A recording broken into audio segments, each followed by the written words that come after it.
नमस्कार आप सभी को। बिहार राज्य विशेष के करंट अफेयर्स के सीरीज में आपका स्वागत है। और अब हम प्रारंभ करने वाले हैं बिहार राज्य विशेष से संबंधित। कल भी बिहार राज्य विशेष से संबंधित करंट अफेयर्स के प्रश्नों को हमने देखा था और आज भी बिहार राज्य विशेष से संबंधित प्रश्नों को इस सीरीज में हम देखने वाले हैं। तो सबसे पहले सभी उपस्थित हो जाएं और उसके बाद हम अपनी चर्चा को आगे बढ़ाते हैं।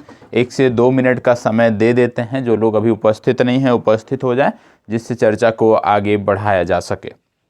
चलिए धीरे धीरे आप सभी उपस्थित हो जाएं।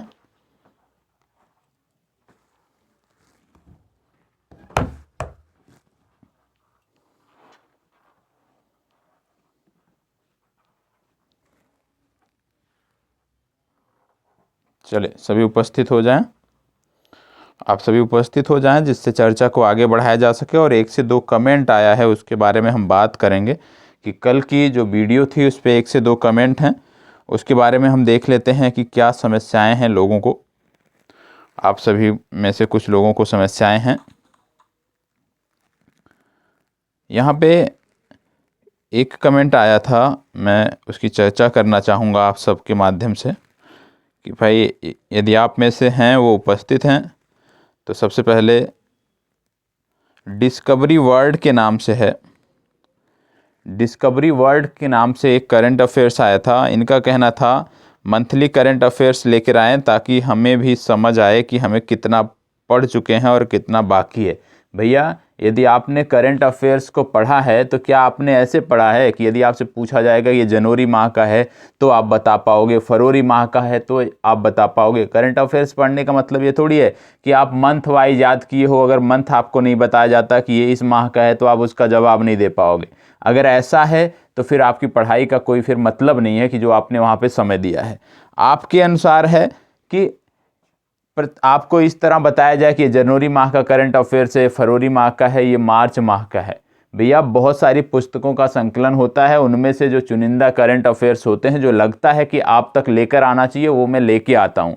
अब उसमें अगर हम माह खोजने चले गए कि किस माह का है किस नहीं, इस पर आपको ध्यान ही नहीं देना चाहिए। आपको तो प्रश्नों पर ध्यान देना चाहिए। प्रश्न किस सेक्शन से पूछे जा रहे हैं, प्रश्न क्या है, अब ये किस माह में पूछा गया है, ये आपको जानने का कोई इसका प्रयास करना ही नहीं चाहिए। और इनमें था कि आपका तरीका पसंद नहीं है। इसमें जो मैसेज है वो है, सर लेट तो बिल्कुल नहीं है लेकिन आपको आपके पढ़ाने का तरीका अच्छा नहीं लगता क्योंकि आपने monthly wise weekly wise current affairs नहीं पढ़ाया। आप 4 क्वेश्चन लेटेस्ट वाले रखते हो और बाकी ओल्ड क्वेश्चन रखते हैं, इसलिए हमें समझ में नहीं आता। भैया इससे कोई मतलब ही नहीं होना चाहिए कि क्वेश्चन कहाँ से हैं, लेटेस्ट हैं या पुराने हैं। जो भी प्रश्न हैं वो आपकी परीक्षा के लिए महत्वपूर्ण है, आपकी परीक्षा के संदर्भ में महत्वपूर्ण है। पिछले 1 वर्ष का कम से कम 1 से 1.5 वर्ष का करंट अफेयर्स हमें पढ़कर जाना होता है और उसी दृष्टि में हम आगे बढ़ रहे हैं, उसी दिशा में हम आगे बढ़ रहे हैं कि आपका कम से कम 1 साल का करंट अफेयर्स अच्छे से तैयार किया जा सके और यही इस कक्षा का उद्देश्य है। तो डिस्कवरी वर्ल्ड के अलावा यदि किसी को और भी यह समस्या है तो आप कमेंट बॉक्स में बता सकते हो। आपको इस पर प्रयास ही नहीं करना चाहिए प्रश्न कहाँ से उठ रहे हैं, किस माह के उठ रहे हैं। आपको तो ये ध्यान में रखना है कि ये जो प्रश्न है इसको हम कैसे हल कर पाएं। यदि मान लीजिए मैं पुराने प्रश्न लेकर आ रहा हूं और आप कह सकते हो कि आप बहुत अच्छे से आपने तैयारी कर रखी, तो आपको जवाब आना चाहिए ना। यदि मैं पुराने प्रश्न रख रहा हूं तो उसके जवाब आपको आने चाहिए। यदि आप उसके जवाब नहीं दे पाते इसका मतलब क्या, पहले आपने कुछ पढ़ा ही नहीं है, सिर्फ समय की बर्बादी की है। यदि आज के प्रश्न आप नहीं कर पा रहे हो तो कोई बात नहीं, लेकिन यदि पुराने प्रश्न 2 महीने पहले के, 3 महीने पहले के करंट अफेयर्स में यहाँ पे रख रहा हूँ तो उसका जवाब तो आपको आना चाहिए ना, यदि आप सिंसियर कैंडिडेट हैं तो। यदि नहीं आ रहा है इसका मतलब क्या है कि कहीं ना कहीं कमियां आप में हैं और अपनी कमियों को छुपाने के लिए आप दोष जो है अध्यापक पर डाल दे रहे हो। फिर भी कोई बात नहीं, यदि मेरे में ये कमी है मैं स्वीकार करता हूँ, ठीक है। लेकिन जिस तरह से चीजें आ रही हैं इसी तरीके से चलेंगी। हमारा थोड़ा सा पढ़ाने का तरीका अलग है। यदि आपको पसंद आता है सर तो जुड़िए हमारे साथ, अन्यथा महोदय डिस्कवरी वर्ल्ड महोदय से विनम्र आग्रह है कि बहुत सारे प्लेटफॉर्म हैं, आप जाकर पढ़ सकते हो, ठीक है। बहुत सारी पुस्तकें आती हैं करंट अफेयर्स की, आप रट लीजिए। आपके किसी अध्यापक के भरोसे आपको रहने की जरूरत ही नहीं है। आपको रट जाना है, 1-2 पुस्तक ले लीजिए, रट जाइए, शायद उसमें से हो जाए, ठीक है। चलिए, और जो लोग निरंतर जुड़े हुए हैं कर रहे हैं, आपके लिए बता दूं कि जितना भी करंट अफेयर्स आपके लिए लाया जा रहा है, बिहार स्पेशल की ये दूसरी सीरीज है, बिहार राज्य विशेष के करंट अफेयर्स की ये दूसरी सीरीज है, तो आपके लिए जितना बेस्ट हो सकता है, जितना मैं कर सकता हूं उतना आप तक पहुंचाने का प्रयास कर रहा हूं। और इतना भरोसा रखिए कि करंट अफेयर्स में जितना करा दे रहा हूं किसी भी पुस्तक में इतनी डिटेल में नहीं मिलेगा, ना ही किसी भी पुस्तक में ऐसे मिलेगा, क्योंकि 3 से 4 जो मैं डेली का डेली डेटा इकट्ठा करता हूं प्लस 3 से 4 अन्य पुस्तकों के भी डेटा का जो है यूज करता हूं, तो इस तरह से प्रश्न बनते हैं। ठीक है, अब बिहार राज्य विशेष से जुड़े हुए आज 20 प्रश्न हैं, एक एक करके हमें देखना है। प्रश्नों की जो पीडीएफ है, कल की भी नहीं मिली थी, आज की भी पीडीएफ, दोनों पीडीएफ आज आपको अभी क्लास के तुरंत बाद, अब जब आप क्लास कर रहे होगे तो शायद कल की पीडीएफ आपको इसमें मिल गई होगी, तो दोनों आपको देख लेना है। ठीक है, चलिए आगे बढ़ते हैं। अब इसमें सबसे पहले आपको देखना है, यहां पे शायद कुछ इश्यू आ रहा है, इसको दूर कर लेते हैं।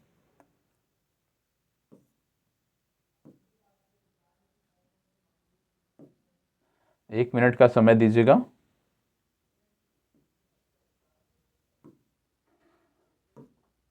चलिए अब एक एक करके हम प्रश्नों को देखते हैं। बोला जा रहा है हाल ही में किस डॉक्टर को बिहार श्री सम्मान से सम्मानित किया गया। अब इसमें जो प्रश्न हैं कुछ नए प्रश्न भी हैं, कुछ पुराने प्रश्न भी हैं, तो आपको इनसे मतलब नहीं होना चाहिए नए प्रश्न हैं पुराने हैं तो आपको जवाब इनके आने चाहिए, यदि नए हैं तो आपको उनको सीखना है। ठीक है, हाल ही में किस डॉक्टर को बिहार श्री सम्मान से सम्मानित किया गया आपको बताना है। बिहार श्री सम्मान से किसको सम्मानित किया गया? Doctor Mukul, doctor Sahajanand Prasad Singh, doctor Bipin Chandra विश्वास, डॉक्टर रोहित गोस्वामी या उपयुक्त में से कोई नहीं। इनमें से कौन से हैं जिनको बिहार श्री सम्मान से सम्मानित किया गया? चले बताएं, बिहार श्री सम्मान से किसको सम्मानित किया गया? और आपको बता दें बिहार श्री सम्मान से इस बार कुल 57 लोगों को सम्मानित किया गया है, और इन 57 लोगों में से एक हैं डॉक्टर, जो इनमें से नाम है वो आपको बताने हैं। और आपको बता दें कि विशेष रूप से जब बात आती है बिहार श्री सम्मान की, तो इन डॉक्टर को जो ये सम्मान दिया गया, इनको इसलिए दिया गया क्योंकि कोरोना काल में जो इन्होंने सेवा की है वो निश्चित रूप से बहुत ही सराहनीय है, और कोरोना काल में जिस प्रकार से इन्होंने मरीजों को बचाया वह काफ़ी सराहनीय है, और इसी के कारण इनको बिहार श्री का पुरस्कार दिया गया। और आपको बता दें इसका सही जवाब है डॉक्टर मुकुल, ए विकल्प सही उत्तर है। तो याद रखिएगा डॉक्टर मुकुल को बिहार श्री सम्मान से सम्मानित किया गया। इसके अतिरिक्त यदि हम बात करें तो एक गायक हैं जिनका नाम है भरत शर्मा, उनको भी इस सम्मान से सम्मानित किया गया है। तो जो भी इस तरह के महत्वपूर्ण हैं व्यक्ति हैं उनके बारे में आपको पता होना चाहिए। ठीक है, अब यहाँ पे पुरस्कार की बात हो रही है, सम्मान की बात हो रही है, तो आपको एक अन्य पुरस्कार बता देता हूं, उसका नाम है राष्ट्रीय नारी रत्न पुरस्कार। क्या नाम है? राष्ट्रीय, इसको भी नोट कर लीजिएगा, राष्ट्रीय नारी रत्न पुरस्कार। और राष्ट्रीय नारी रत्न जो पुरस्कार दिया गया, ये भी दिया गया है, नाम इनका याद रखना है, डॉक्टर नम्रता आनंद। डॉक्टर नम्रता आनंद को यह पुरस्कार दिया गया है, बिहार से संबंधित है इसलिए पता होना चाहिए। राष्ट्रीय नारी रत्न पुरस्कार डॉक्टर नम्रता आनंद, इनका नाम आपको पता होना चाहिए। इसके अतिरिक्त आप जानते हो बिहार का कला एवं संस्कृति विभाग है, और बिहार के कला और संस्कृति विभाग ने लाइफ टाइम अचीवमेंट पुरस्कार से सम्मानित किया है एक व्यक्ति को, और इनका नाम आपको याद रखना है, इनका नाम है रामचंद्र माझी। इनका नाम भी आपको याद रखना है कि रामचंद्र माझी को बिहार राज्य सरकार के अंतर्गत आने वाले बिहार कला एवं संस्कृति विभाग ने लाइफ टाइम अचीवमेंट पुरस्कार से सम्मानित किया है। किसको? रामचंद्र माझी को। यह भी आपको याद आना चाहिए। ठीक है, तो 3 पुरस्कारों के बारे में यहां से आपको नोट करना है, जानना जरूरी है। बढ़ते हैं आगे और देखते हैं अगला प्रश्न। चलिए आगे बढ़ते हैं, इसको बताएं। हाल ही में विश्व के दूसरे फ्लोटिंग सीएनजी स्टेशन के संबंध में चर्चा में रहा बिहार का शहर कौन सा है? विश्व के दूसरे फ्लोटिंग सीएनजी स्टेशन की बात हो रही है, और पूछा जा रहा है वो शहर कौन सा है बिहार का जो इसके संदर्भ में चर्चा में रहा। फ्लोटिंग सीएनजी स्टेशन का मतलब क्या होता है? जैसे नॉर्मल सीएनजी स्टेशन होते हैं जो जमीन पर होते हैं, भूमि पर होते हैं, इसी तरह से जो फ्लोटिंग सीएनजी स्टेशन होता है ये नदियों में स्थापित किए जाते हैं, या आप कह सकते हो समुद्र में स्थापित किए जाते हैं। इसका उद्देश्य क्या होता है? इसका उद्देश्य होता है कि जो जल परिवहन है, जल परिवहन में जो वाहन या जो नौका इसका सीएनजी का प्रयोग कर रहे हैं उनको समुचित मात्रा में सीएनजी वहीं पर मिल सके, ऐसा ना हो कि उनको समस्या हो। तो इससे क्या होगा? इससे सीएनजी को बढ़ावा मिलेगा, जल परिवहन में भी सीएनजी को बढ़ावा मिलेगा। अब जब जल परिवहन में सीएनजी को बढ़ावा मिलेगा तो इससे कहीं ना कहीं जो वायु प्रदूषण है उसको नियंत्रित करने में हमें मदद मिलेगी। तो बताएं वो शहर कौन सा है जो विश्व के दूसरे फ्लोटिंग सीएनजी स्टेशन के संदर्भ में रहा है? आपको बता देता हूं इसके संदर्भ में पहला सीएनजी स्टेशन, विश्व का पहला फ्लोटिंग सीएनजी स्टेशन स्थापित किया गया है, ये किया गया है वाराणसी में। और वाराणसी आप जानते होंगे प्रधानमंत्री नरेंद्र मोदी जी का संसदीय क्षेत्र है। और पिछले दिनों वाराणसी में जापान की सहायता से रुद्राक्ष कन्वेंशन सेंटर बनाया गया था, ये आपको पता होना चाहिए, कन्वेंशन सेंटर बनाया गया था। इसके साथ साथ आपको पता होना चाहिए कि यहाँ पे अलकनंदा क्रूज सेवा भी शुरू की गई थी, अलकनंदा क्रूज सेवा। और अलकनंदा क्रूज सेवा जो शुरू की गई थी ये 2 स्थानों के बीच शुरू की गई थी। एक तो बनारस में है संत रविदास घाट, संत रविदास घाट से चुनार फोर्ट के बीच शुरू की गई थी, ये आपको पता होना चाहिए। और जैसे कि मैंने बताया कि रुद्राक्ष कन्वेंशन सेंटर जापान की सहायता से बनाया गया, तो आपको पता होगा पिछले दिनों बनारस को क्योटो, वाराणसी को क्योटो बनाने की बात की जा रही थी और उसी दिशा में ये कदम बढ़ाए जा रहे हैं। ठीक है, बनारस को क्योटो बनाने के संदर्भ में जो बात की गई थी भारत और जापान के मध्य जो समझौता हुआ था उसी दिशा में हम आगे बढ़ रहे हैं। बात हो रही है जापान की, तो आपको पता होगा जापान की राजधानी है टोक्यो। और मुख्य रूप से जब हम जापान की बात करते हैं तो जापान 4 द्वीपों पर विस्तारित देश है, ये आपको पता होना चाहिए। इन द्वीपों का क्रम भी कई बार पूछा जाता है, कई बार मैंने इनका क्रम बताया है। आज आपके लिए होमवर्क है कि जापान के इन 4 द्वीपों का उत्तर से दक्षिण का क्रम बताएंगे, उत्तर से दक्षिण का इनका क्रम आप कमेंट बॉक्स में अवश्य बताएंगे। साथ ही साथ यह भी आपको बताना है कि जापान की राजधानी जो टोक्यो है वो इनमें से किस द्वीप पर स्थित है, ये आपका होमवर्क है, जरूर बताना है। जो भी लोग अपनी परीक्षा को लेकर गंभीर हैं, जो भी लोग अपने भविष्य को लेकर गंभीर हैं, आपको जवाब अवश्य देना है। ठीक है, अब बात हो रही है इस प्रश्न की कि पहला तो वाराणसी में बना है, दूसरा बनाने की बात कहां पर की जा रही है? तो दूसरा बनाने की बात की जा रही है पटना में। कहां पर की जा रही है? पटना में दूसरा बनाने की बात की जा रही है। जैसे दीघा है, यहाँ पे गाय घाट है, तो कहीं पर भी बनाया जा सकता है, अभी सिर्फ इसकी चर्चा हो रही है, यह आपको पता होना चाहिए। और आपको बात करनी है पटना के बारे में, तो आपको बता दें पटना के बारे में कुछ फैक्ट, कुछ आयोजन। जैसे आज़ादी के अमृत महोत्सव की फोटो प्रदर्शनी का आयोजन किया गया था, आज़ादी के अमृत महोत्सव की फोटो प्रदर्शनी का आयोजन किया गया था और इस प्रदर्शनी का आयोजन पटना में किया गया था। दूसरा आपको पता होना चाहिए एम्स द्वारा, पटना एम्स द्वारा ई संजीवनी कोर्स कोरोना संक्रमण से निपटने के लिए लॉन्च किया गया था। ई संजीवनी, ये भी आपको पता होना चाहिए, ई संजीवनी जो है ये लॉन्च किया गया था पटना एम्स द्वारा। इसके साथ साथ आपको पता होना चाहिए भारतीय अंतर्राष्ट्रीय मेगा व्यापार मेला, भारतीय अंतर्राष्ट्रीय मेगा व्यापार मेला का आयोजन भी वर्ष 2021 में पटना में किया गया था। पटना में ज्यादातर आयोजन होते हैं, जैसे उद्यान महोत्सव भी हुआ था 2021 में और उद्यान महोत्सव का भी आयोजन पटना में किया गया था। ठीक है, चलिए बढ़ते हैं आगे। साइबर सेफ गर्ल नामक पुस्तक किस संस्था ने तैयार की है? साइबर सेफ गर्ल नामक पुस्तक किस संस्था ने तैयार की है? BSEB, CBSC, यूपी बोर्ड या NCERT, किसके द्वारा ये पुस्तक तैयार की गई है? Cyber safe girl. Cyber safe girl पुस्तक में विशेष रूप से बच्चियों के लिए इसमें बताया गया है कि किस प्रकार से जो महिलाएं हैं, जो बच्चियां हैं, वो अपने आप को साइबर सुरक्षा के प्रति अपने आप को बेहतर कर सकती हैं, उसके बारे में जानकारी प्राप्त कर सकती हैं और ये विशेष रूप से उन्हीं के लिए है। ठीक है, लगभग 1000 पेज की ये पुस्तक है और विशेष रूप से इसमें चित्रों के माध्यम से भी बताया गया है कि किस प्रकार से आप आजकल के जो उत्पन्न हो रहे हैं साइबर खतरे, उनसे किस प्रकार से बच सकते हैं। तो किसके द्वारा तैयार की गई है? BSEB, CBSE, यूपी बोर्ड या NCERT, किसके द्वारा तैयार की गई है, आपको बताना है। कमेंट बॉक्स में जवाब दीजिए, किसके द्वारा तैयार की गई है? चलिए बताएं, किसके द्वारा तैयार की गई है? तो आपको बता दें, ये तैयार किया है NCERT। NCERT का यदि हम बात करें तो इसका हेडक्वार्टर आपको दिल्ली में देखने को मिलता है। और कई बार पूछा जा सकता है कि NCERT की स्थापना कब हुई थी? तो NCERT की स्थापना हुई थी वर्ष 1961 में। ठीक है, ये आपको पता होना चाहिए। अब यहाँ पे बात हो रही है विशेष रूप से महिलाओं की बात हो रही है, तो आपको पता होना चाहिए पिछले दिनों सुखोई विमान था, हमारा लड़ाकू विमान, उसको उड़ाया था एक महिला ने। और वो जो सुखोई उड़ाने वाली पहली महिला थी, उनका नाम था अंजलि। इनका नाम आपको पता होना चाहिए।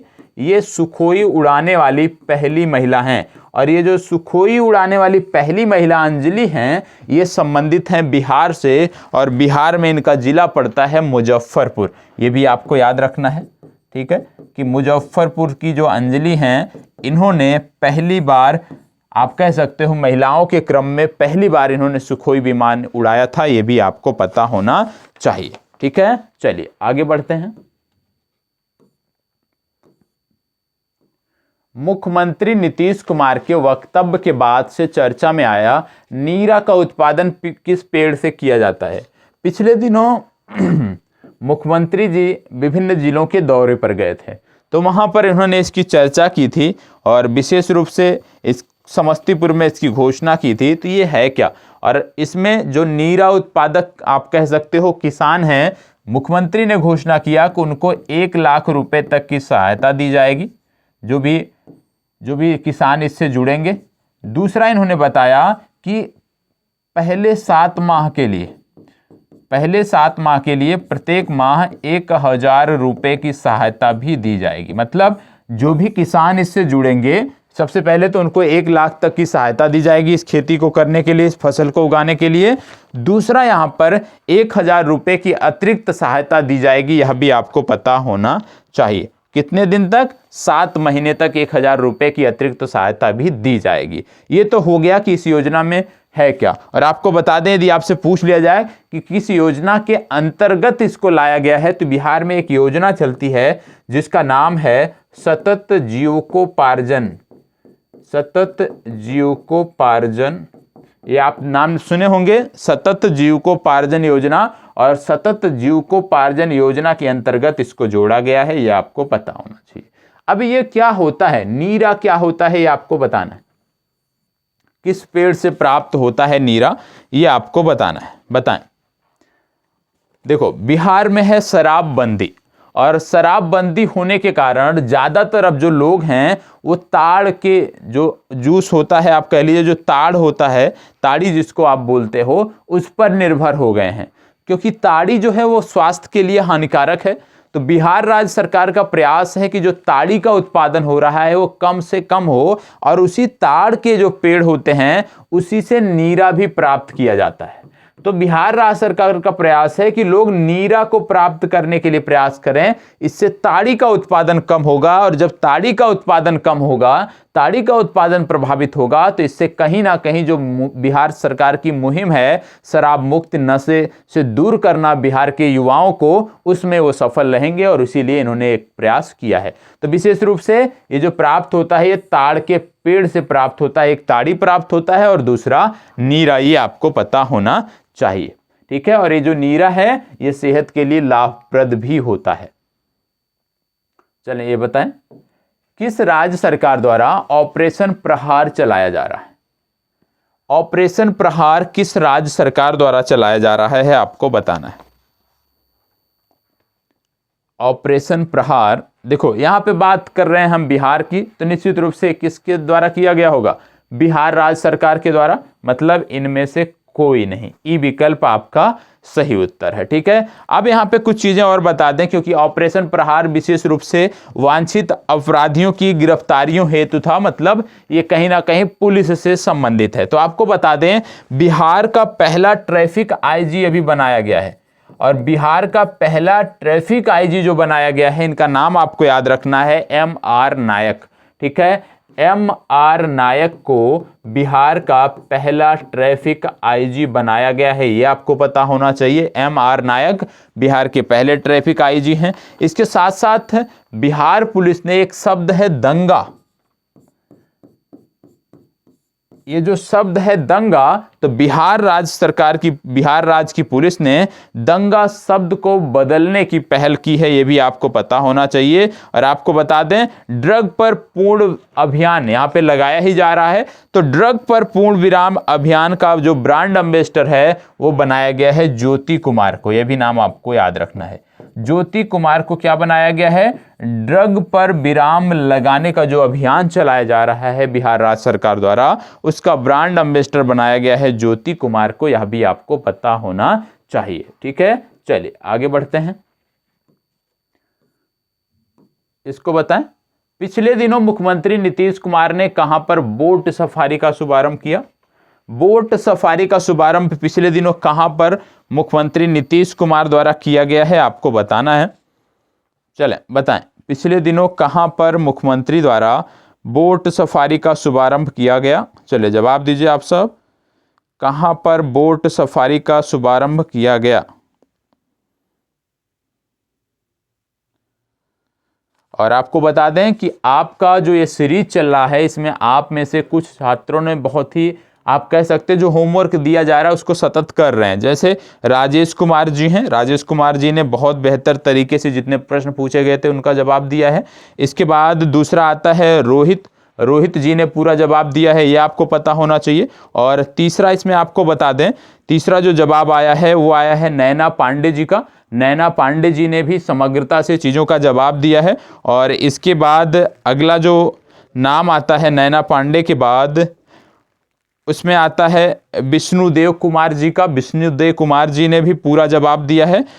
विष्णुदेव कुमार के बाद कोई भी इस तरह का जवाब नहीं आया है। तो कहने का मतलब है कि आप लोग जिनसे भी, जो भी छात्र जुड़े हुए हैं, जो भी होमवर्क दिया जाता है उसको समग्रता से बताएं, उसको समग्रता से करें। यहाँ पे क्या है, पिछले दिनों मुख्यमंत्री नीतीश कुमार ने कहां पर बोट सफारी का प्रारंभ किया है, ये आपको बताना है। बोट सफारी कहां पर प्रारंभ हुई है ये आपको बताना है। यहां पर आपको देखने को मिल रहा होगा पटना, नवादा, किशनगंज, वाल्मीकि नगर, उपयुक्त में से कोई नहीं। तो बोट सफारी का जो प्रारंभ किया गया है ये किया गया है वाल्मीकि नगर में। कहां पे किया गया है? वाल्मीकि नगर में किया गया है। और जब बात आती है वाल्मीकि नगर की, तो आपको पता होगा वाल्मीकि टाइगर रिजर्व, वाल्मीकि राष्ट्रीय उद्यान, एकमात्र राष्ट्रीय उद्यान है बिहार का। वाल्मीकि राष्ट्रीय उद्यान पता होना चाहिए। आपसे पूछा जा सकता है वाल्मीकि राष्ट्रीय उद्यान किस जिले में स्थित है, तो आपको बताना होगा कि वाल्मीकि राष्ट्रीय उद्यान पश्चिमी चंपारण में स्थित है। इसलिए भी महत्वपूर्ण हो जाता है यह वाल्मीकि राष्ट्रीय उद्यान, क्योंकि इस बार कैबिनेट की जो बैठक थी हाल ही में, वो भी वाल्मीकि राष्ट्रीय उद्यान में आयोजित की गई थी। तो यह पूछा जा सकता है कि वाल्मीकि राष्ट्रीय उद्यान कहां पर है। यदि आपसे पूछ लिया जाए कि ये जो वाल्मीकि नगर में बोट सफारी शुरू हुई है, किस नदी पर शुरू हुई है, तो यहाँ पे नदी आपको याद रखना है त्रिवेणी नदी। ये आपको याद रखना है, त्रिवेणी नदी पर ये बोट सफारी प्रारंभ हुई है। इसके साथ साथ आपको बता दें कि बिहार का दूसरा टाइगर रिजर्व बनने की कगार पर है। और कैमूर वाइल्ड लाइफ सेंचुरी जो है, कैमूर वाइल्ड लाइफ सेंचुरी को दूसरा टाइगर रिजर्व बिहार का बनाया जा सकता है, इस पर भी बात चल रही है। इसके साथ साथ बता दें, हाल ही में global conservation assured tiger standard की मान्यता भी वाल्मीकि राष्ट्रीय उद्यान को मिली है, यह भी आपको पता होना चाहिए। अब वाइल्ड लाइफ सेंचुरी की बात हो रही है, तो कुछ वाइल्ड लाइफ सेंचुरी है बिहार की जो आपको पता होना चाहिए। जैसे सबसे पहला आपको पता होना चाहिए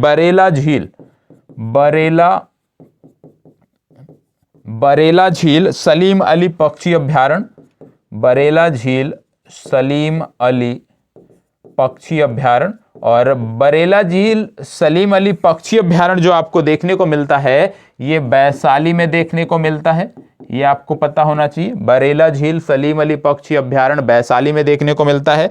दूसरा है Udaipur wild life sanctuary, Udaipur wild life sanctuary, और उदयपुर वाइल्ड लाइफ सेंचुरी आपको देखने को मिलता है पश्चिमी चंपारण में।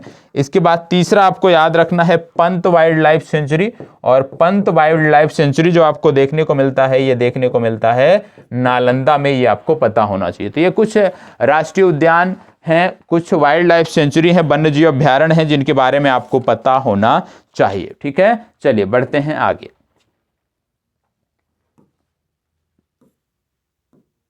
हाल ही में किसे Nelson Mandela Nobel peace award से सम्मानित किया गया है? Nelson Mandela Nobel peace award से किसे सम्मानित किया गया है आपको बताना है, तो बताएं। नोबेल पीस अवार्ड से किसे सम्मानित किया गया है? कैलाश सांखला, संजीव कुमार, त्रिवेंद्र सिंह रावत, 2 बार कैलाश सत्यार्थी, 4 नाम दिए हुए हैं, इनमें से किसे सम्मानित किया गया है ये आपको बताना है। चलें बताएं। और यदि आपको अच्छा लग रहा होगा जो आपने कमेंट किया था सर, तो यदि आपको जो बातें मैंने बताई हैं वो समझ में आई होंगी कि यह मायने नहीं रखता है कि करंट अफेयर्स कब के मैं करा रहा हूँ, किस महीने के करा रहा हूँ। मायने यह रखता है कि जो प्रश्न यहाँ पे कराए जा रहे हैं वो क्या आपको आ रहे हैं। यदि नहीं आ रहे हैं तो आपको पढ़ना चाहिए, यदि आपको आ रहे हैं तो बहुत ही बेहतर बात है। इसका मतलब क्या है कि आपकी तैयारी बहुत ही बेहतर है। ठीक है, तो डिस्कवरी जी अब थोड़ा सा ध्यान दीजिएगा चीज़ों को। यदि मैंने कुछ गलत कहा है तो वहाँ भी आप बता सकते हो कमेंट करके, और इस तरह के आप कमेंट करते हो तो कहीं ना कहीं मुझे प्रसन्नता होती है। क्यों होती है? क्योंकि यदि जो आपको कमी लग रही है वो बताते हो तो निश्चित रूप से मैं प्रयास करता हूँ उन कमियों को दूर किया जाए, लेकिन यदि वो कमी होती है तो इसको बताएं। हाल ही में किसे Nelson Mandela Nobel peace award से सम्मानित किया गया है? जवाब दीजिएगा। और आपको बता दें वीकली करंट अफेयर्स हमारा प्रारंभ हुआ था। वीकली करंट अफेयर्स जो है वो वीडियो आज बन गई है, तो आज या तो आज आपको मिल जाएगी या तो कल आपको वीकली करंट अफेयर्स की वीडियो आपको पब्लिक आपके चैनल पर मिल जाएगी। तो वीकली करंट अफेयर्स भी आपको देखना है। इसको बताएं। यहाँ पे ये पुरस्कार दिया गया है संजीव कुमार को। संजीव कुमार को मशरूम मैन के नाम से जानते हैं। ठीक है, ये आपको पता होना चाहिए।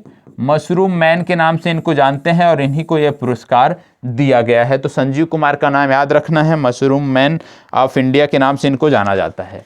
फिर इसके बाद एक नाम आपको देखने को मिल रहा होगा कैलाश सांखला। कैलाश सांखला को बोला जाता है tiger man of India. Tiger man of India क्यों बोला जाता है?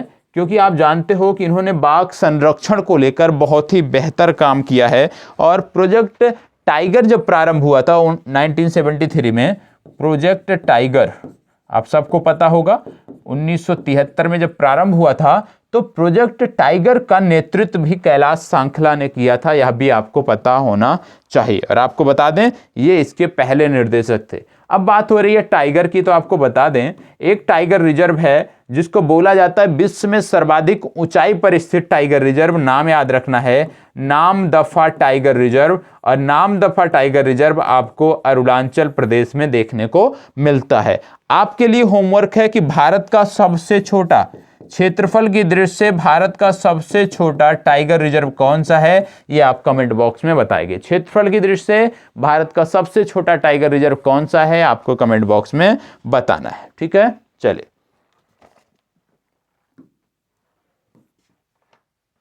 इसको बताएं। एशिया का सबसे बड़ा एथेनॉल प्लांट बिहार के किस जिले में लगाया जाएगा? एशिया का सबसे बड़ा प्लांट कहां पर लगाया जाएगा बताएं, किस जिले में? भोजपुर, पटना, बेगूसराय, सहरसा। और आपको बता दें ये जो जिला है 1972 में इसका गठन किया गया था और पहले शाहाबाद जिला हुआ करता था और शाहाबाद जिले से अलग करके इसको बनाया गया है, ये आपको पता होना चाहिए। और कहीं ना कहीं जो आप आरा शहर, भोजपुरी गानों में आप एक शहर का नाम अक्सर सुनते होंगे, आरा, आरा, छपरा, तो विशेष रूप से जो आरा का नाम सुनते होंगे वो यहीं से संदर्भित है। और हम बात किसकी कर रहे हैं? हम बात कर रहे हैं भोजपुर की। तो इसका सही उत्तर क्या है? भोजपुर इसका सही उत्तर है। इसको बताएं। हाल ही में बिहार राज्य सरकार ने किस पशु की जनसंख्या को नियंत्रित करने के लिए नसबंदी का फैसला लिया है? वो पशु कौन सा है बताएं? वो पशु कौन सा है जिसकी जनसंख्या को नियंत्रित करने के लिए बिहार राज्य सरकार ने नसबंदी का फैसला लिया है। बंदर, नीलगाय, आवारा पशु या जंगली सुअर। आपको बता दें कुछ पशु ऐसे होते हैं जिनकी जनसंख्या, ऐसे तो इनको संरक्षित किया जाता है, लेकिन जब इनकी जनसंख्या एक निश्चित सीमा से बाहर हो जाती है, जब इनकी जनसंख्या से किसानों की फसलों को नुकसान होने लगता है, तो इनको नियंत्रित करने के लिए या तो इनको मारने की छूट दी जाती है, लेकिन यहां पर मारने की छूट नहीं दी गई है, बल्कि नसबंदी करने के लिए बात की गई है, और ये बात हो रही है नीलगाय की। तो नीलगाय इसका सही उत्तर है, बी विकल्प। ठीक है, आगे बढ़ते हैं। हाल ही में भौगोलिक संकेतक रजिस्ट्री ने बिहार मखाना का नाम बदलकर क्या रखने की स्वीकृति दी है? आपको पता है बिहार मखाना को जीआई टैग के लिए अप्लाई किया गया, अभी मिला नहीं है। तो जो बिहार मखाना को जीआई टैग के लिए अप्लाई किया गया है, तो इसको किया गया था बिहार मखाना के नाम से, लेकिन अब सरकार चाहती है मिथिला मखाना के नाम से, जो है यदि जीआई टैग इसको मिले तो मिथिला मखाना के नाम से मिले। तो जीआई टैग की जो संस्था है, जो जिसका हेडक्वार्टर चेन्नई में देखने को मिलता है, उसके द्वारा इसको एक्सेप्ट कर लिया गया है। मतलब यदि मखाना को जीआई टैग मिलता है बिहार से, तो उसका नाम होगा मिथिला मखाना। ए विकल्प सही उत्तर है। तो याद रखिएगा मिथिला मखाना, इसको बताएं। हाल ही में बिहार से और यहां से मिथिला मखाना की बात हो रही है, तो यहां पे आपको एक दो फैक्ट मैं बता देता हूं। जैसे आपको जीआई टैग की बात हो रही है, तो आपको याद रखना है भागलपुर आपको याद भी होगा। भागलपुर आपको याद रखना है, क्यों याद रखना है? क्योंकि बिहार में यदि हम देखें समग्रता से, तो सबसे ज्यादा जो जीआई टैग है वो भागलपुर से ही है। जैसे भागलपुर से मंजूषा चित्रकला, इसको भी जीआई टैग मिला हुआ है। ठीक है, इसके बाद कतरनी चावल, इसको भी जीआई टैग मिला हुआ है, ये भी आप जानते होंगे। इसके साथ साथ एक आम है जिसको यहाँ पे जीआई टैग मिला है, उसका नाम है जर्दालू आम, इसको भी जीआई टैग मिला है। तो भागलपुर जीआई टैग के संदर्भ में महत्वपूर्ण है, ये आपको याद रखना है। ठीक है, भागलपुर से जुड़े हुए सबसे ज्यादा आप कह सकते हो पदार्थों को जीआई टैग मिला है, वस्तुओं को जीआई टैग मिला है, इसको बताएं।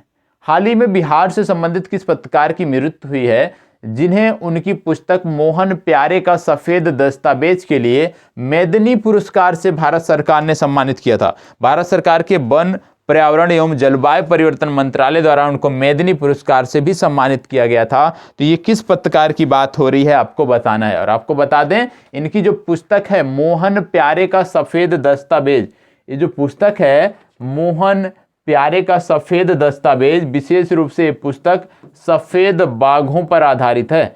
सफेद बाघों की कहानियां, सफेद बाघों के बारे में जानकारियां ये देने वाली एक पुस्तक है। और इस पुस्तक को लिखा था किसने? जुगनू सारदे ने। और इसका सही उत्तर है जुगनू सारदे, बी विकल्प आपका सही उत्तर है। तो याद रखिएगा, ऐसे भी पूछा जा सकता है कि मोहन प्यारे का सफेद दस्तावेज, इसके लेखक कौन है? तो आपको बताना है जुगनू सारदे। ठीक है, चलिए इसको बताएं। हाल ही में स्वास्थ्य की दृष्टि से बिहार का पहला कमांड एंड कंट्रोल सेंटर किस जिले में स्थापित किया गया? बताएं। और अभी तक इसमें 3 से 4 जिलों को ही कनेक्ट किया गया है, लेकिन आने वाले समय में बात की जा रही है कि इसमें बिहार के सभी जिलों को कनेक्ट किया जाएगा, और इसमें सभी जिलों के जो सरकारी अस्पताल हैं उनका डेटा भी इसमें रखा जाएगा। तो किसकी बात हो रही है ये आपको बताना है। ओपीडी से संबंधित डेटा और सभी प्रकार के डेटा को हम मतलब इस कमांड सेंटर में बैठकर देख सकते हैं आने वाले दिनों में। तो ये कहां पर स्थापित किया गया है कमांड सेंटर, ये आपको बताना है। चलें, पटना, मुंगेर, दरभंगा या गया, कहां पर स्थापित किया गया है? देखो, ये कमांड सेंटर स्थापित किया गया है पटना में। और पटना की जब बात हम करते हैं तो आपको पता होगा आर्थिक सर्वेक्षण मैंने आपको पढ़ाया था, और उसमें मैंने बताया था कि बिहार का जो पटना है ये बिहार का सर्वाधिक विद्युत खपत वाला जिला है। सर्वाधिक विद्युत खपत वाला जो जिला है वो कौन सा है? वो है पटना। यदि आपसे पूछ लिया जाए न्यूनतम विद्युत खपत वाला जिला कौन सा है, तो मैंने यह भी बताया था कि न्यूनतम विद्युत खपत वाला जो जिला है उसका नाम है शिवहर। ये भी मैंने आपको बताया था। ठीक है, शायद आपको याद है, यदि याद है तो बहुत अच्छी बात है, नहीं याद है तो रिवीजन करें, क्योंकि हमारी तैयारी में पढ़ने से ज़्यादा जरूरी है, नया कुछ पढ़ने से ज़्यादा जरूरी है रिवीजन।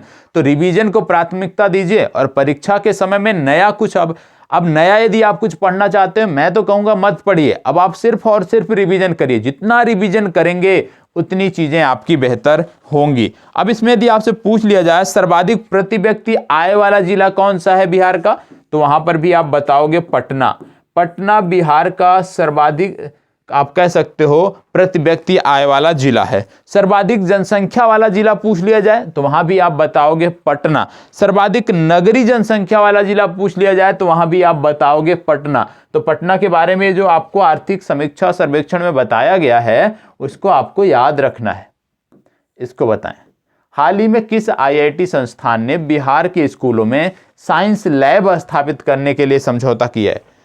कौन सा आईआईटी संस्थान है जो बिहार के स्कूलों में साइंस लैब स्थापित करना चाहता है और उसके लिए उसने समझौता किया है? बताएं कौन सा विश्वविद्यालय है या कौन सा आईआईटी संस्थान है? बताएं।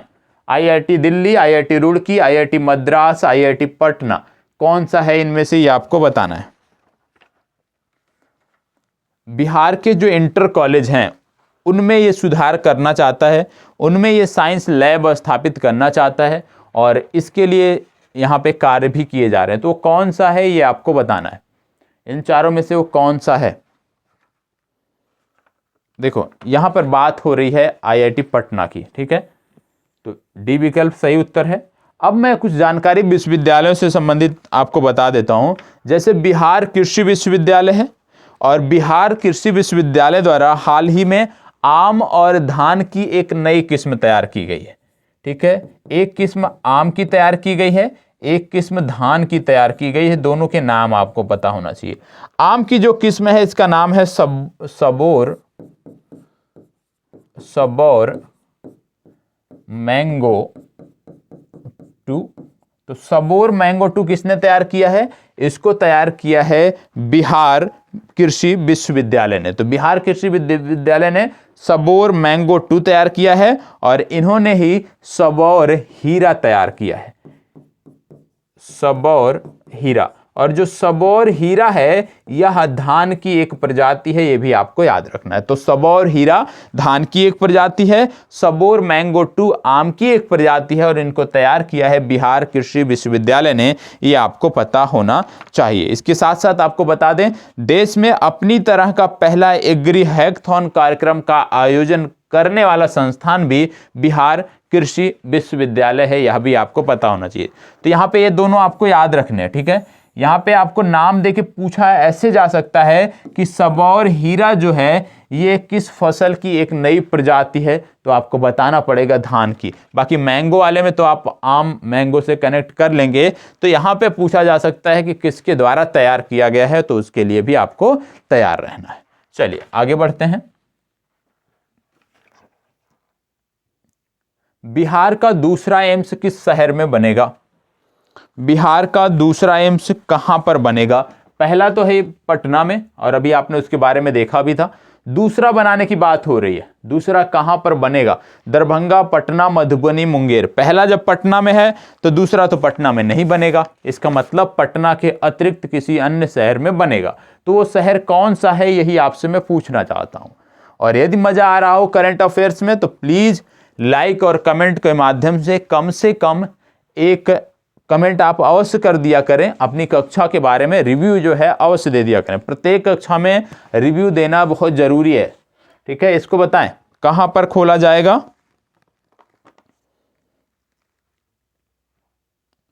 यहां पे जहां पे खोला जाएगा आप सोचें, वहां पे मैं कुछ संस्थान बता रहा हूं हिंट के लिए। लौरिक, यहां पे आपको एक पुरातात्विक आप कह सकते हो स्थल भी देखने को मिलेगा। लौरिक डीह चक, लौरिक डीह चक पुरातात्विक स्थल भी आपको यहां पे देखने को मिलेगा। लौरिक डीह चक राज परिसर पुरातात्विक स्थल आपको यहां पे देखने को मिलेगा। आपको यहां पर देखने को मिलता है कि नेपाल के पहले निर्वाचित राष्ट्रपति थे रामवरण यादव। नेपाल के पहले निर्वाचित राष्ट्रपति थे रामवरण यादव, और हाल ही में रामवरण यादव जो है इस जिले की यात्रा पर आए थे, और बात हो रही है दरभंगा की। तो इसका सही उत्तर क्या हो जाएगा? दरभंगा। और याद रखना है कि दरभंगा में एक पुरातात्विक स्थल भी है जिसको बोलते हैं लोरिकडीहचक राज परिसर पुरातात्विक स्थल दरभंगा। और आपको यह भी याद आना चाहिए कि बिहार की जब हम बात करते हैं तो बिहार के 3 राजमार्ग वाले, बिहार के राजमार्ग वाले शीर्ष 3 जो जिले हैं उसमें भी दरभंगा आता है। किसमें आता है? राजमार्ग में सर्वाधिक लंबे राजमार्ग वाले जो जिले हैं उनमें भी दरभंगा आता है। इनमें सबसे पहले पटना आता है, पटना में इनकी संख्या ज़्यादा है। दूसरे स्थान पर गया आता है और तीसरे स्थान पर दरभंगा आता है। ये भी आपको पता होना चाहिए। मतलब राजमार्गों की संख्या में जो दरभंगा का स्थान है वो तीसरा है। यह भी हमें याद रखने की जरूरत है। और लोरिकडीहचक राज परिषद पुरातात्विक स्थल भी आपको दरभंगा में देखने को मिलता है। इसको बताएं। हाल ही में चर्चा में रहा गोविंद भोग चावल किस क्षेत्र से संबंधित है? हाल ही में चर्चा में रहा गोविंद भोग चावल किस क्षेत्र से संबंधित है? बताएं। गोविंद भोग चावल। और आपको बता दें ये जो गोविंद भोग चावल है विशेष रूप से पहाड़ों की तलहटी में उगाया जाता है। और पहाड़ों की तलहटी में जो उगाया जाता है, जब वर्षा का पानी पहाड़ों से होकर नीचे बहता है और उसी वर्षा के पानी से, पहाड़ों से नीचे उतरते पानी से इसकी सिंचाई की जाती है। और इसकी मांग पूरे बिहार ही नहीं पूरे देश में इसकी मांग बढ़ रही है। तो इसी को ध्यान में रखते हुए बिहार राज्य सरकार ने ऐसे समस्त जिलों को, समस्त क्षेत्रों को जहां पर पहाड़ियां हैं, जहां पे पहाड़ी क्षेत्र हैं, जहां से इस तरह के समान आप कह सकते हो भौगोलिक परिस्थितियां हैं, उनको लेकर कार्य किया जा रहा है। क्या कार्य किया जा रहा है? वहां पे वाटर हार्वेस्टिंग का कार्य किया जा रहा है। ठीक है, मतलब जो पानी पहाड़ों से निकलकर नीचे आ रहा है उसको संरक्षित किया जाएगा और बाद में उसी जल से आसपास के क्षेत्रों को सिंचित करने का प्रयास किया जाएगा। इससे जहां एक तरफ किसानों को आय भी होगी, वहीं दूसरी तरफ पहाड़ों की हरियाली भी बढ़ेगी। ये प्रयास है बिहार राज्य सरकार का और इसी के संदर्भ में चर्चा में है। और ये बात हो रही है कैमूर की। मतलब ये जो गोविंद चावल है, गोविंद भोग चावल है, ये संबंधित है कैमूर से, ये आपको पता होना चाहिए। और आगे जमुई हो गया, नेवादा हो गया, इन क्षेत्रों में भी आप इनको, इस चावल की फसल को देखने को पाएंगे क्योंकि इसके लिए राज्य सरकार प्रयास कर रही है। इसको बताएं। हाल ही में बिहार राज्य के स्वास्थ्य विभाग द्वारा सप्ताह के किन दिनों में हेल्थ एंड सैनिटेशन डे का आयोजन किया गया? हेल्थ एंड सैनिटेशन डे का आयोजन किन दिनों में किया गया है? 4 दिन यहाँ पे दिए हुए हैं। इनमें से कौन सा सही है ये आपको बताना है। चलें जवाब दीजिए, इनमें से कौन सा सही है?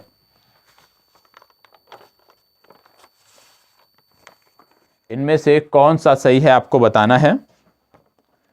इसका सही उत्तर है ए विकल्प, बुधवार और शुक्रवार। ठीक है, विशेष रूप से ये दूर दराज वाले क्षेत्रों के लिए है जहां पे स्वास्थ्य सेवाएं बेहतर नहीं है। इसको बताएं। Last among equals power caste and politics in Bihar villages पुस्तक के लेखक कौन हैं? Last among equals power caste and politics in Bihar villages पुस्तक के लेखक कौन हैं? और 4 नाम यहाँ पे दिए हुए हैं। राम वृक्ष बेनीपुरी, मैथिली शरण गुप्त, सुमित्रा नंदन पंत, डॉक्टर MR शरण। उपयुक्त में से कोई नहीं। इनमें से कौन सा सही है आपको बताना है। चलें बताएं, इनमें से कौन सा सही है। चलिए सभी को जवाब देना है, कौन सा सही है बताएं। इनमें से कौन सा सही है? देखो इसका सही उत्तर है डी विकल्प, डॉक्टर MR शरण। ठीक है, चलिए आगे बढ़ते हैं। इसको बताएं। देश का सबसे बड़ा स्वर्ण भंडार बिहार के किस जिले में है? बताएं। ये तो आसान सा प्रश्न हो गया आपके लिए। देश का सबसे बड़ा स्वर्ण भंडार देश के किस जिले में है? बिहार के किस जिले में है आपको बताना है। बताएं। देश का सबसे बड़ा स्वर्ण भंडार बिहार के किस जिले में है? हाल ही में लोकसभा में इसके बारे में जानकारी दी गई और ये जिला है जमुई। बताया गया कि जमुई में देश का सबसे बड़ा स्वर्ण भंडार देखने को मिलेगा। अब बात हो रही है यदि स्वर्ण भंडार की, तो आपको पता होना चाहिए मध्य प्रदेश हो गया, महाराष्ट्र हो गया, मध्य प्रदेश, महाराष्ट्र के अलावा यदि हम बात करें तो झारखंड हो गया, जहां पर सोना देखने को मिलता है, जहां पर सोने की खदानें देखने को मिलती हैं। मध्य प्रदेश की यदि हम बात करें तो मध्य प्रदेश का जबलपुर का क्षेत्र हो गया, सीधी का क्षेत्र हो गया, महाराष्ट्र का भंडारा का क्षेत्र हो गया, नागपुर का क्षेत्र हो गया, और झारखंड का जो ये क्षेत्र है यहाँ पे पूर्वी सिंहभूम का जो क्षेत्र हो गया, यहाँ पर सोने की खदानें आपको देखने को मिलती हैं। क्या बिहार में सीमेंट उद्योग भी विकसित है?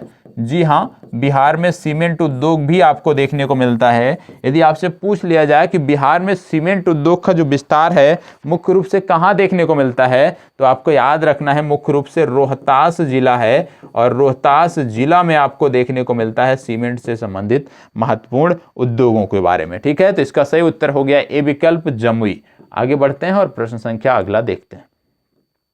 आयुर्वेद पर्व 2021 का आयोजन कहाँ किया गया? इसके बारे में मैंने पूर्व में भी बताया है, अपने साप्ताहिक करंट अफेयर्स में भी मैंने इसकी चर्चा की है। बताएं, आयुर्वेद पर्व 2021 का आयोजन कहाँ किया गया? सभी को जवाब देना है इसका। आयुर्वेद पर्व 2021 का आयोजन कहाँ किया गया? चलें बताएं, आयुर्वेद पर्व 2021 का आयोजन कहाँ किया गया? राजगीर, पूर्वी चंपारण, कैमूर, रोहतास, इनमें से कहाँ किया गया है, ये आपको बताना है। देखो, आयुर्वेद पर्व की बात हो रही है, इसका आयोजन किया गया था राजगीर में। कहाँ पे किया गया था? राजगीर में। और जैसे ही राजगीर की बात आती है, कुछ चीजें आपको याद आनी चाहिए।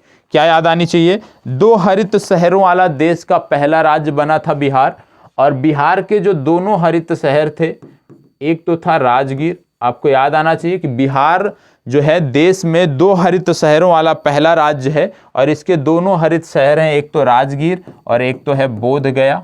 ये आपको पता होना चाहिए इसके संदर्भ में। दूसरा आपको याद आना चाहिए राजगीर के संबंध में कि बिहार का पहला खेल विश्वविद्यालय जो है वो भी राजगीर में बन रहा है। बिहार का पहला खेल विश्वविद्यालय राजगीर में बन रहा है, पिछले दिनों इसकी घोषणा हुई थी। और यह भी आपको पता होगा कि राज्य का पहला टूरिस्ट सस्पेंशन ब्रिज जो है वो भी राजगीर में बनाया गया था, और विशेष रूप से इसको इंग्लैंड के क्लिपटोन पुल की तर्ज पर बनाया गया है। किसकी तर्ज पर? इंग्लैंड के क्लिपटोन पुल की तर्ज पर राजगीर में भी एक सस्पेंशन ब्रिज बनाया गया है, यह भी आपको पता होना चाहिए। तो इतनी जानकारी राजगीर के बारे में यदि आपको है तो चीजें बेहतर है। चलिए, आज का लास्ट प्रश्न, बीयर सिंचाई परियोजना बिहार के किस जिले में चलाई जा रही है? चले बताएं, बीयर सिंचाई परियोजना बिहार के किस जिले में चलाई जा रही है, ये आपको बताना है। जवाब दीजिएगा, बीयर सिंचाई परियोजना बिहार के किस जिले में चलाई जा रही है? यहाँ पे आपके कुछ जिले दिए हुए हैं, मुंगेर, नवादा, पटना या गया। किस जिले में चलाई जा रही है ये आपको बताना है। बताएं, बीयर सिंचाई परियोजना बिहार के किस जिले में चलाई जा रही है? बीयर सिंचाई परियोजना बिहार के किस जिले में चलाई जा रही है? चलें जवाब दीजिए। और आपको बता दें, ये जो जिला है यहाँ पे बहुत सारे गर्म कुंड देखने को मिलते हैं, और इन गर्म कुंडों के यदि हम नाम बताएं तो जैसे ऋषि कुंड हो गया, जन्म कुंड हो गया, रामेश्वर कुंड हो गया, सीता कुंड हो गया, लक्ष्मण कुंड हो गया, भरारी कुंड हो गया, पंचतर कुंड हो गया। ये बहुत सारे कुंड आपको यहाँ पे देखने को मिलते हैं, और ये सभी के सभी गर्म जल कुंड हैं। तो ये सारे के सारे गर्म जल कुंड, जैसे ऋषि कुंड, जन्म कुंड, रामेश्वर कुंड, सीता कुंड, लक्ष्मण कुंड, भरारी कुंड, पंचतर कुंड, आपको कहाँ देखने को मिलते हैं? ये सभी की सभी आपको देखने को मिलते हैं मुंगेर में, और मुंगेर इसका सही उत्तर है। ठीक है, मुंगेर इसका सही उत्तर है। अब जो भी आप में से संतुष्ट नहीं हैं, देखो विनम्र आग्रह है कि आप में से जो भी छात्र संतुष्ट नहीं हैं, जिनको कोई भी समस्या हो रही है, जैसे डिस्कवरी वर्ल्ड के नाम से जो YouTube चला रहे हैं उनके द्वारा बताया गया है, आप में से ही वो भी एक हैं, तो ऐसे आप भी अपनी समस्याओं को बता सकते हो। आपको भी मेरे से कोई समस्या हो, किसी तरह का समझने में दिक्कत हो, किसी भी प्रकार की समस्या हो, तो आप बता सकते हो। यदि लगेगा मुझे कि नहीं मेरी कमी है तो मैं प्रयास करूंगा उसको दूर करने का। ठीक है, यदि मुझे लगेगा नहीं ये कोई कमी नहीं है तो उसके बारे में भी मैं आपको बताऊंगा। जैसे पिछली बार मैंने बताया भी आपको कि प्रश्न कहाँ से आ रहे हैं ये मायने नहीं रखता है, प्रश्न कौन से हैं वो हमें आ रहा है या नहीं आ रहा है ये मायने रखता है, और इसी को ध्यान में रखते हुए हमें कार्य करना चाहिए। तो यदि आप सब संतुष्ट हैं इस कक्षा से और चाहते हैं कि बिहार स्पेशल की जो ये सीरीज चल रही है इसी प्रकार चलती रहे, तो प्लीज कमेंट बॉक्स में बताएं। यदि कहीं भी कोई समस्या हो, आपको लग रहा है कि हाँ ये समस्या है, तो उसके बारे में भी बताएं। हम निश्चित रूप से प्रयास करेंगे, सुधार करने का प्रयास करेंगे। रही बात मैथ की, तो कल से आपको मैथ की कक्षाएं अलग से कुछ कक्षाएं मिलेंगी, कुछ सिलेक्टेड टॉपिक की कक्षाएं मिलेंगी, जिससे जिनका मैथ वीक है वो भी मैथ में अच्छा कर सकें। साथ ही साथ आपका साप्ताहिक करंट अफेयर्स आज जो है रिकॉर्ड हो चुका है, पिछले 7 दिन के घटनाक्रम, वो भी कल आपको या तो आज रात में पब्लिक कर दूंगा या तो कल सुबह में वो भी आपको मिल जाएगा। तो आज के लिए इतना ही। उम्मीद करता हूं आप सब बहुत अच्छे से होंगे और तैयारी भी विधिवत चल रही होगी। साथ ही साथ घर पर सभी को सुरक्षित रखने का भी प्रयास करना है। कोविड का प्रभाव बहुत तेजी से बढ़ रहा है, तो लापरवाही हमें नहीं करनी है, खुद भी सुरक्षित रहना है और घर परिवार को भी सुरक्षित रखना है। ये आपकी जिम्मेदारी है। आप बड़े हैं, आप सिंसियर हैं, आप समझदार हैं, तो आपकी जिम्मेदारी बनती है कि कोविड के बारे में जो अफवाहें उड़ाई जाती हैं उस पर ध्यान ना देते हुए सबको सुरक्षित रखने का प्रयास करना है। यदि किसी को वैक्सीन नहीं लगी है तो सबसे पहली बात कि वैक्सीन लगवाना बहुत ज़रूरी है, वैक्सीनेशन बहुत ज़रूरी है, वो आप करवा लीजिए। ठीक है, धन्यवाद, बहुत बहुत आभार।